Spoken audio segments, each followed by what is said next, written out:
احمد کایا آل پاریس پایتخت فرانسه راستی ایریشک هوانه هات و ده انجام دا سه کردین ولات پاریس و خباتکارین چاند و هنر کردی شهید بون و هجمارک جی بریندار بون.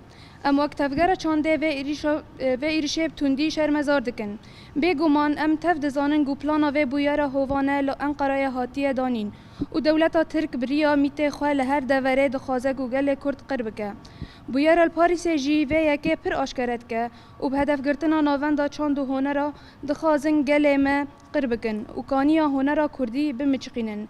لبه گومان ده برخودانا گل و یکی والا درخه جکیلیا پیشین و کردستانیان هر دور کرن قادم برخودانه و برسفک خورد را برکرن. بالکیش گو اف بویار ده دمک دا پیکته گو سالوگرا کمکوژیا پاریس گود انجام دا سه پیشنگین ما یه بناوه ساکینا جانسز لیلا شیلامز فیدان دوغان شهید بون. ته اویک الجمع فکاره چید که ام بانگل تواهی رخستن مرووی و دسری دا حکومت فرانسا دکن گو ارکن خواه پیک بینن و کجران دارزینن.